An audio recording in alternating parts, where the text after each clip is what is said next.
라인실처럼 통으로 크게 만든 거라고 보시면 돼요. 통으로 크게 만들고 단동형 같은 경우에는 뭐 높이가 2.8에서 3.5m 정도 된다 그러면 연동형은 최소 4.5m에서 요즘에는 한 8m 높이까지 이렇게 하우스를 지어서 종합적으로 환경을 관리하는 것을 연동형, 그다음에 하나하나 되어 있는 것을 단동형 이렇게 얘기하고요. 연동형의 재질을 유리로 했으면 유리온실이라고 보시면 될 거거든요. 그런 개념이 되는데, 여튼 스마트팜에서 제일 중요한 거는 최소량의 법칙이에요. 최소량의 법칙과의 싸움이에요. 왜? 최소로 투자해서 최대의 효과를 내야 되는 거예요. 이렇게 이해하시는 게 가장 맞습니다. 뭐 요거는 이제 귀농 과정이라고 해서 그냥 뭐 가장 기초적인 내용을 몇 가지 적었는데, 토마토의 사례를 하나만 더 나왔습니다. 토마토의 사례인데요. 토마토를 재배하는 어떤 재배의 절차 이렇게 보시면 될 것 같아요. 파종, 대충 그래도 뭔지 알겠죠? 씨를 뿌리고 싹이 트고 잎이 나오겠죠? 잎이 나오게 되면 가식이라는 걸 합니다. 가식은 내가 원래 자랄 곳에 전이하는 게 아니라 임시 화분 같은 곳에다가 가식을 했다 이렇게 보시면 되고요. 1호부터 한 30일 정도를 더 키워요. 그러면은 이제 토마토 같은 경우에는 이제 줄기가 하나 정도 형성이 되는 구조까지 가죠. 그럼 그때 정식을 합니다. 정식. 내가 원래 피해갈 공간으로 이동해서 정식을 해요. 그리고 나서 거기까지만 한 45일 정도 걸린다고 보면 돼요. 45일 걸리고, 그 다음에 토마토는 일주일에 화방이 하나씩 올라옵니다.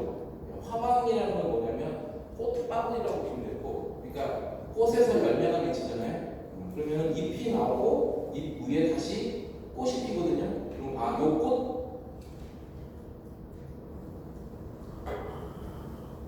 요거를 화방이라고 합니다. 요것을 여기 요 꽃에서 나중에 열매가 나올 거니까요. 그래서 일주일에 하나씩 계속 꽃이 피어요.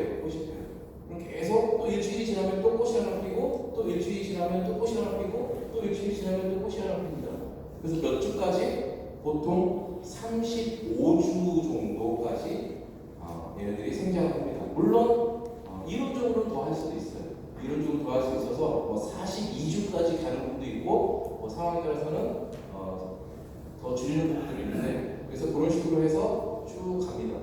그러면은 이제 시설원에서 토마토 같은 경우에는 8화방까지를 관리한다 이렇게 되는데, 그 얘기는 뭐냐면 여기에 꽃이 하나 올라오고, 또 2개 올라오고, 3개가 올라오고, 4층, 5층, 그래서 몇 층? 8층까지 꽃이 핀다 이렇게 보시면 돼요. 8층까지 꽃이 필 정도가 되면 1층을 수확을 해요.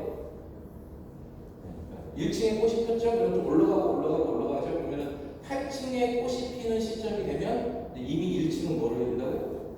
수확을 하는 거예요. 그러면은 이번 주는 얘는 수확을 하고 얘는 꽃을 피우는 거죠. 그 다음에 얘가 수확을 한 다음에 이따가 보여드릴 건데, 그림이 있나? 없나? 혹시 아직 견학 같은 거 안 넣어주셨죠? 요게 이제 줄기인데요. 이 줄기가 총 12m까지 자랍니다. 화방과 화방의 간격은 30cm. 30cm인데 35주를 키우니까 10.5죠. 10.5인데 마지막 뭐 이런 거 계산하면 얘가 12m까지 자라요. 그러면은 나중에 견학을 가실 텐데, 견학을 가시면 토마토 농장에 가보면 밑에 줄기가 이렇게 쭉 이렇게 감겨 있어요. 이게 뭐냐면 수확하고 감아준 다음에, 그러면은 얘가 원래 8층이어야 되는데 얘를 한 층을 내려요. 짜가 내려주는 거죠. 밑에서 당겨주니까. 그러면 다시 올라오겠죠. 1층이. 그럼 수확하고 내려주면 또 1층이 자랄 거고, 수확하고 내려주면 또 1층이 올라가고, 이런 식으로 해서 몇 층까지? 최종적으로는 35층의 농사를 짓다. 이렇게 보시면 돼요. 굉장히 재미있는 작목 중에 하나고요. 그러니까 수확량이 굉장히 많이 나오는 거죠. 그래서 8화방이라는 개념은 뭐냐면, 얘가 8층의 구조를 가지고 있다. 이렇게 이해하시면 될 거예요. 그래서 35화방까지, 35주까지 키운 다음에 철거를 하는 거예요. 이런 구조로 되어 있습니다. 여기서 여러분들이 이해하실 내용은 파종, 발화, 본역, 가식, 정식, 화방 이런 용어들을 이해하셨으면 될 것 같고요. 그 다음에 요 밑에만들이 있습니다. 대부분의 원예에서 쓰는 다 용어들이에요. 토마토만 쓰는 게 아니라 용어들 다 쓰는데 유인이라고 되어 있습니다. 유인은 뭐냐면 토마토가 8층까지 자라야 되는데 자기 혼자 서 있겠습니까? 당연히 못 서 있죠. 누군가가 지주대가 잡아줘야 되겠죠. 그래서 토마토는 줄로 잡아줍니다. 줄로. 그래서 토마토는 이제 보면 줄이 쭉 있고요. 그 줄에다가 계속 토마토 줄기를 엮어줘가지고 그 줄을 타고 올라오게끔 해줘요. 그거를 유인이라고 합니다. 그 다음에 이제 축제라는 건 뭐냐면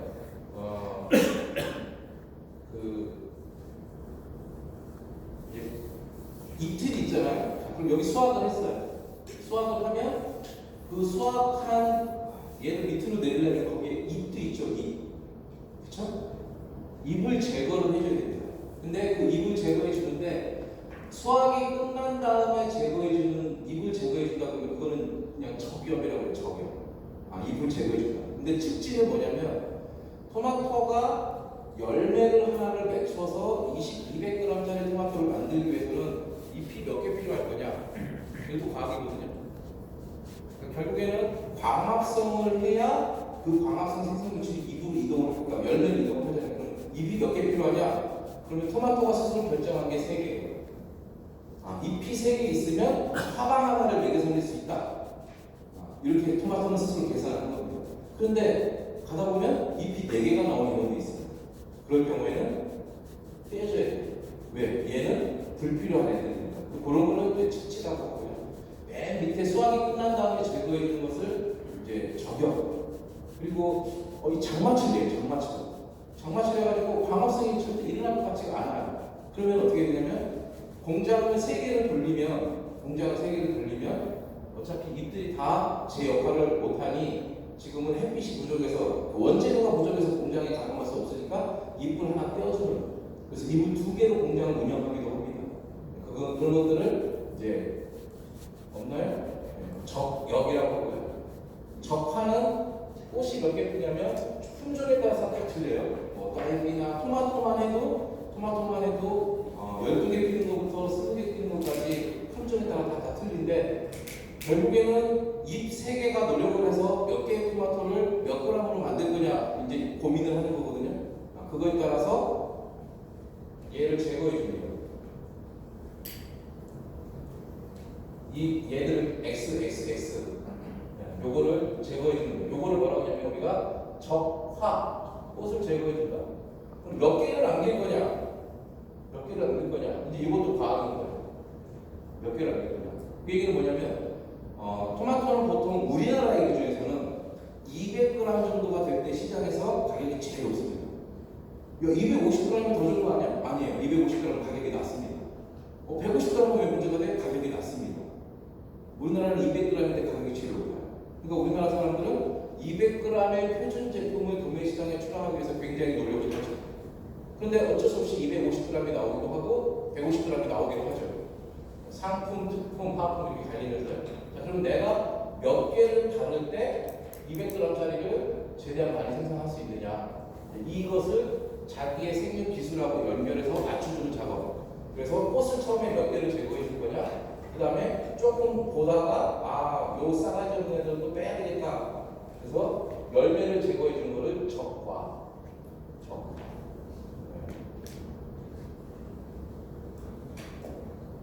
유럽하고 미국하고 우리나라는 토마토에 대한 수요 패턴이 굉장히 차이가 있습니다. 우리나라는 200g을 선호한다면 유럽은 절대 그렇지 않죠.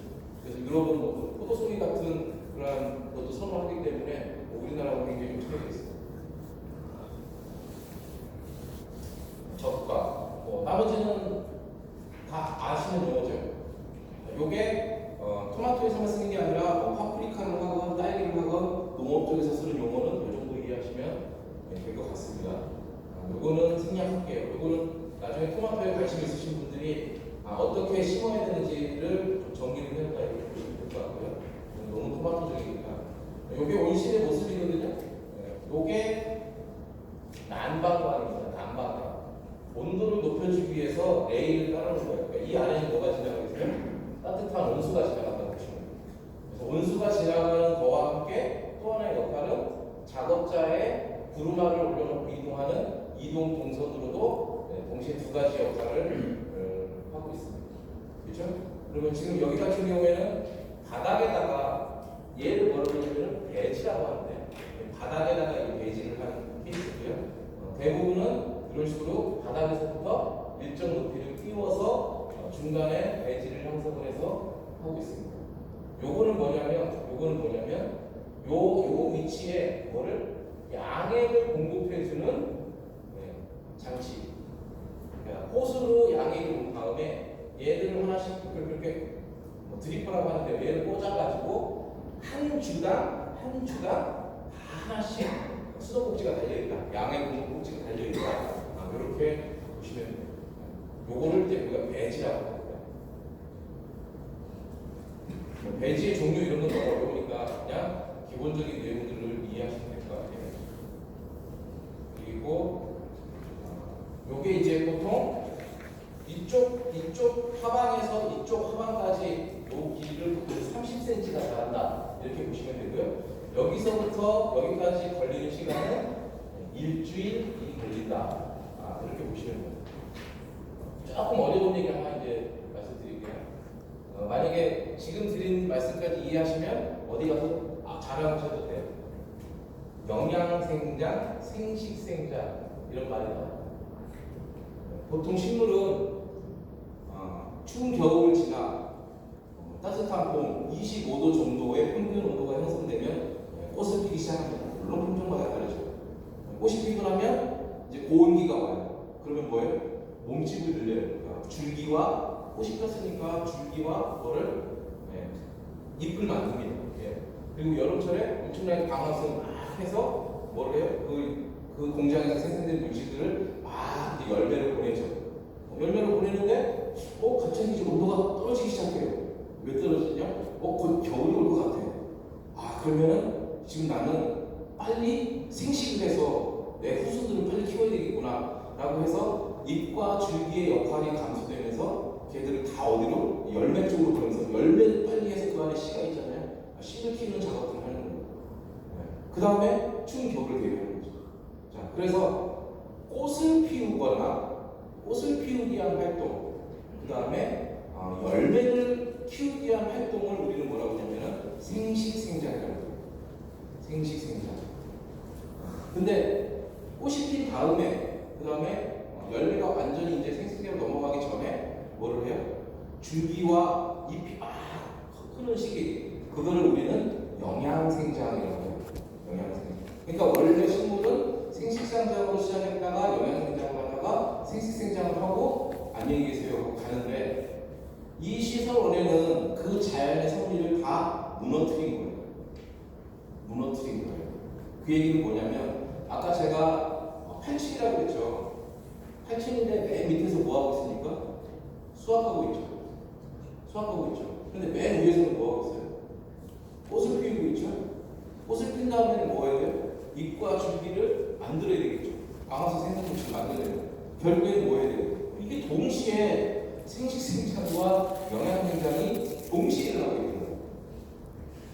그거를 이제 우리는 이제 균형성장이라고 하는데 그 밸런스가 무너지면 그 밸런스를 내가 통제를 못 해주면 잎이 작거나 아니면 열매가 작거나 꽃이 안 피거나 뭐 이런 문제가 균형이 무너지는 거예요. 정상적으로 내가 부산까지 가면 3시간 반이면 가는데 중간에 변수가 생긴다는 거죠. 왜? 날씨가 계속 좋아야 되는데 날씨가 안 좋은 거죠. 자, 날씨가 안 좋다는 얘기는 우리가 이렇게 생각하시면 돼요. 여름에는 뭐를 해요? 여름에는 영양생장을 하는데 날씨가 흐린다는 얘기는 얘가 영양생장을 할 수가 없는 거죠. 그럼 어떻게 되지? 그러한 것들을 내가 인위적으로 조정을 해서 걔들이 원하는 조건으로 계속 맞춰줘야 돼요. 그래서 첫째 아들을 생각하니, 그러니까 우산장사를 생각하니 누가 힘든 거고, 그죠? 그 있잖아요. 비 오는 날 우산장사가 있고 뭐가 있는데, 그죠? 똑같은 거예요. 여기서 누군가는 열매를 맺어야 되고 누구는 잎을 맺어야 되는데 이 8층의 높이에서 그 자식들이 원하는 요구사항이 농장주한테 다 다른데 얘를 맞춰주면 얘가 문제, 얘를 맞춰주면 얘가 문제, 그럼 어떻게 해야 되냐? 그래서 다양한 통계를 가지고 예측을 해야 되는 거죠. 그러니까 다음 주에는 날씨가 어떨 것 같아요? 다음 주에 쨍쨍해? 그럼 다음 주에 쨍쨍하다면 이번 주에는 생식생장을 해야 되고, 왜? 다음 주에 영양생장을 충분히 할 수 있는 조건이 되니까. 근데 일주일 모든 상황이 계속 영양생장과 생식생장의 균형을 맞출 수 있으면 좋은데, 어느 농장에 가도 그 밸런스는 항상 이렇게 왔다 갔다 하고 있어요. 네, 그게 정말 딱 맞는다면 네덜란드처럼 평당 300kg를 따겠죠. 그러니까 토마토가 이 품종의 토마토가 단위 평당 생산량이 네덜란드가 300kg를 따요. 300kg 따는데 우리나라가 평균 60kg를 따요. 엄청난 차이죠.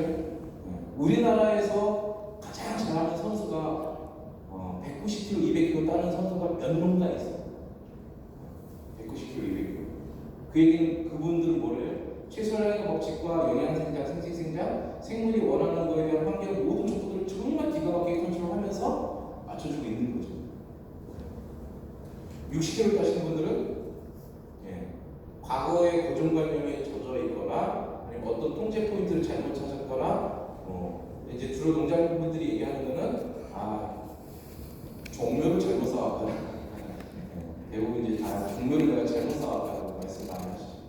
누구네 거 사왔어야 되는데 쟤네 거 사왔더니 좀 원래 그러니까 말씀하셨는데 하여튼 좋습니다. 그래서 영양생장과 생식생장까지 만약에 이해를 하시게 되면 굉장히 학습을 깊게 들어가시는 거고요. 그 얘기는 뭐냐면 영양생장을 하기 위해서의 사육 조건과 생식생장을 하기 위한 사육 조건이 정반대예요. 정반대라는 거죠. 우리는 균형생장을 추구하다가 실제로는 균형이 맞지 않고 있기 때문에 내가 영양생장으로 환경 조건을 만들어줄 거냐 생식생장 조건으로 만들어줄 거냐가 농가의 가장 컨트롤 포인트에서 굉장히 중요한 포인트입니다. 그러기 위해서는 작물을 계속 봐야 되겠죠. 이번 주에 일주일 동안 잎이 몇 센치 자라는지, 줄기가 몇 센치 자라는지, 줄기의 두께가 몇 센치인지, 잎의 크기가 몇 센치인지 이런 거를 측정해봐야 얘가 지금 영양생장을 하고 있구나, 생식생장을 하고 있다는 걸 알 텐데 측정하는 농가가 우리나라에 50농가가 가서 육안으로 좋은 것 같은데? 그럼 가는 거고 문제 있나? 이 정도고요. 실제로 그런 데이터를 기록하는 농가가 50농가 정도 되고요. 정부가 보조금을 줘서 전문 조사요원을 붙여서 조사하는 농가가 한 250농가 정도 있다고 보시면 되고요. 반대로 선진농업국에 가보면 그거를 기록하지 않으면 거기서 일하는 동유럽 사람에서 온 사람들이 이 땅에 안 나와요. 기록이 의무예요. 그만큼 데이터를 내가 얼마큼 관리할 거에 대한 감각적 포인트가 굉장히 큰 차이를 가지고 있다고 보시면 될 것 같고요. 아까 설명드렸죠? 이 화방, 여기 아까 제가 말씀드린 계측 장치인데 아직 좀 멀었습니다. 말씀드렸죠? 생식생장과 영양생장이 있는데 이거를 여러 가지 조건들이 있는데 이 조건들이 정반대라는 거예요. 전부 다. 그러니까 어떻게 내가 이 조건을 만들어주냐에 따라서 영양생장, 생식생장을 할 건데 하늘의 조건과 나의 조건을 다 통제해서 그들이 원하는 조건을 만들어주는 게 이제 저기 하는 거고요. 요게 이제 오른쪽에 나중에 이제 현장에 가시면 이런 자료를 찾기가 쉽지 않으실 거예요. 왜냐면 제가 시설원의 토마토 표준 교재를 전문가들 엄청나게 모셔놓고 만든 교재거든요. 그래서 나중에 실제로 현장에 가시면 유용하게 쓰실 거예요. 그래서 이게 표준이에요. 3.5m 초장이라는 거는 식물체의 높이, 그다음에 줄기 총 길이, 잎의 길이 등등등등등 이런 거라고 보시면 됩니다. 그다음에 이제 생리장애, 요거 이따가 말씀드릴 건데 양액이라는 거 얘기할 텐데 이거 세부적으로 아실 필요는 전혀 없어요. 이건 이제 고급 과정에서 들어가는 거고 제가 여기서 설명하려는 건 뭐냐면 분사결핍, 황결핍, 망간결핍, 아연결핍, 마그네슘 있잖아요. 뭔가 결핍이 되면 뭔가 다 장애가 온다는 거예요. 뭔가 결핍이 오면 뭔가 다 장애가 오게 되어 있다는 거죠. 무슨 말씀인지 아셨죠? 그래서 그러한 장애를 발생되지 않게 하는 방법론에 대해서는 이따가 10분 쉬고 기초적인 건 말씀드리고, 그 다음에 병충해.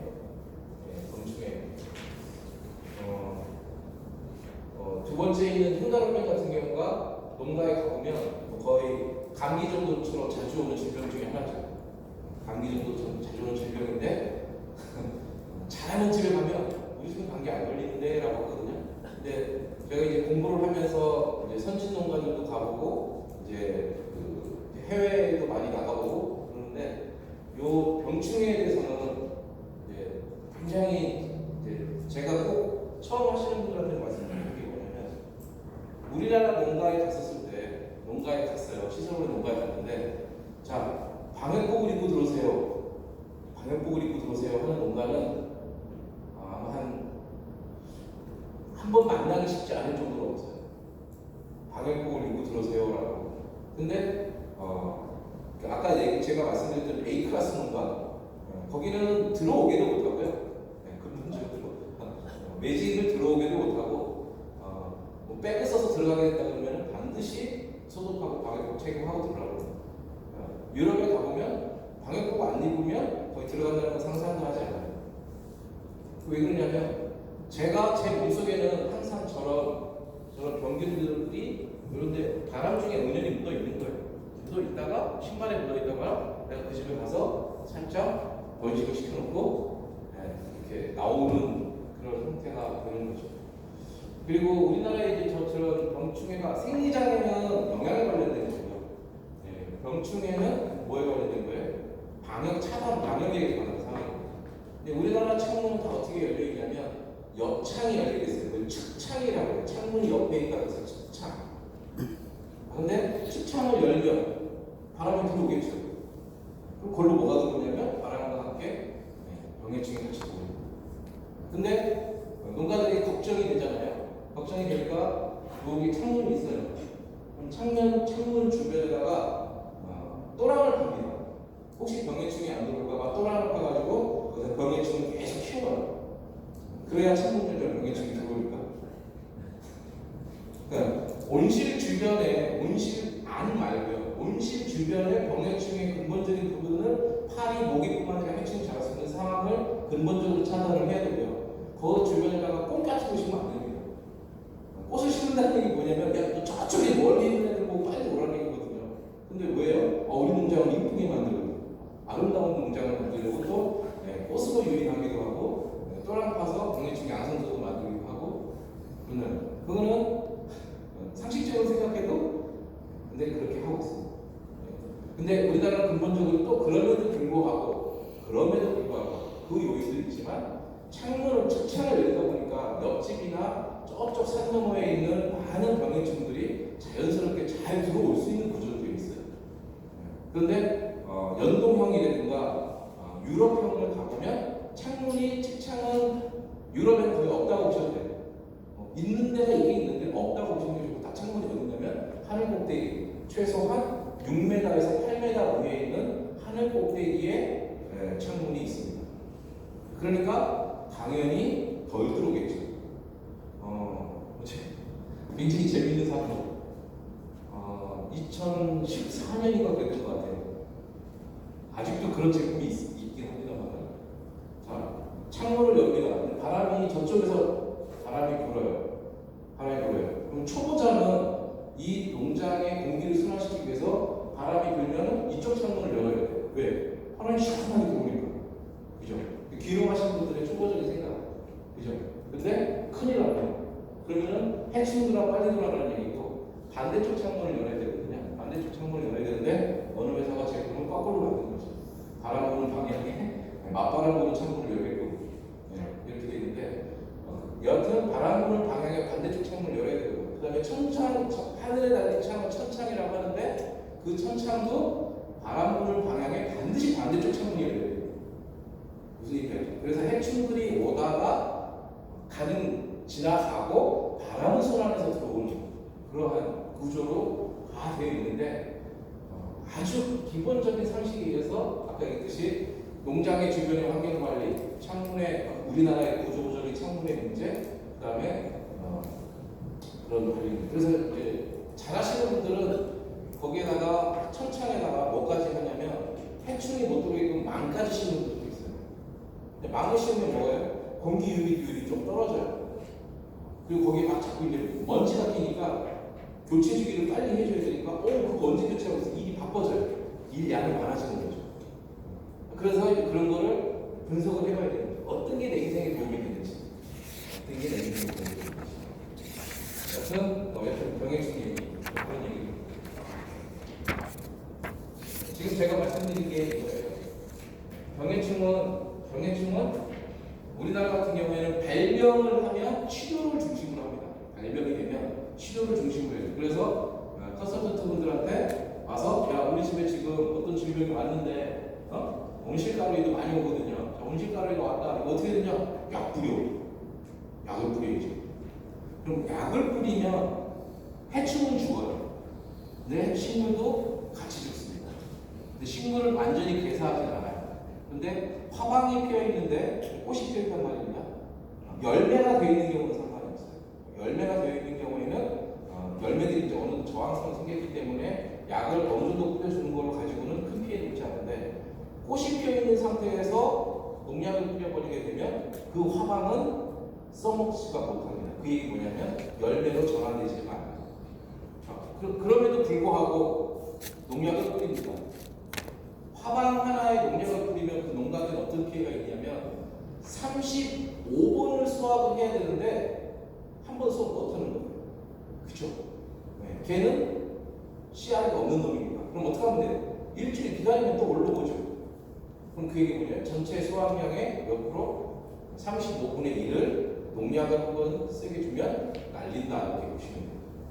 그래서 똑같은 기간 35주를 수확을 하더라도 수확량의 차이가 많이 나는 부분이 아주 여러 가지가 있는데 병해충 관리를 잘못하면 농약을 쳐요. 농약을 자주 치는 농가는 부지런한 농가?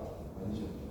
부지런 농약을 쳐야 되는데 농약을 최소로 칠 수 있게끔 방제 방역 활동을 잘하는 농가가 잘하는 농가.